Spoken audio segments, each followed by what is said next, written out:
first card out is memories don't live like people do. And I have here karmic justice.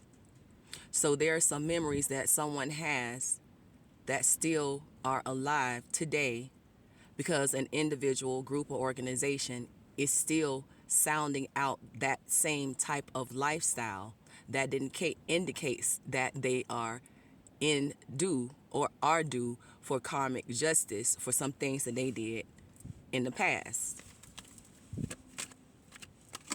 These perpetrators or people created blockages for some people that were energy drainers for energies that were not needed in other people. So this person was a male. It was a male individual.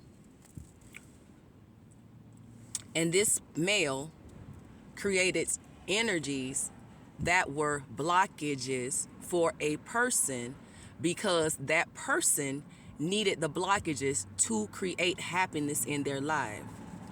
There were people who misguided this individual and made them think that the blockages were for, say, her. But the male is the person who created the blockages for her in order for her to receive her blessings. But other people looked at the blockages that were created for her by him as a way to deter her and him from coming together, when that wasn't the case at all. There was a karmic lover involved, and this karmic lover had more than one lover. So it seemed as if the person who created the blockages also created a mess for themselves, because this karmic, they call karmic, this karmic wasn't karmic at all. But they stated that the person was a karmic lover because they saw that person have more than one affair or more than one goal or more than one dream. And the male individual in the picture created blockages so that some would pass through and some wouldn't at that specific time. But they saw it as he's creating blockages for this woman to pass through on an event that would shackle her versus inspire her. And that wasn't the case at all.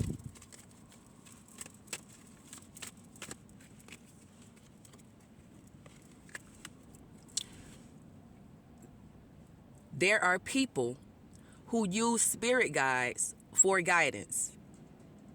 There are people who will also use spirit guidance and say that they're the cloth. They will say that they are spiritual, and yet they use spiritual guides to guide them, and then say that the spiritual guide guided them in the wrong spirit to be something that they're not, or be someone, or act out in a way that they didn't anticipate the spirit guide leading them in that direction, and hold the spirit guide accountable. A lot of this is in this arena where they reverence who they worship as the one true spirit. They in actuality use spirit guides and not use the one true spirit. That causes a conflict between the spirit guides and the one true spirit to see that the person that's in the middle is the cause of the conflict, which conflicts the spirit guides with the spirits that guides the one. When it comes to this behavior, they're out of time. And the reason that they're out of time is because the spirits and the spirit guides have come together to see the conflict in the middle is the people. The people want their cake and they want to eat it too.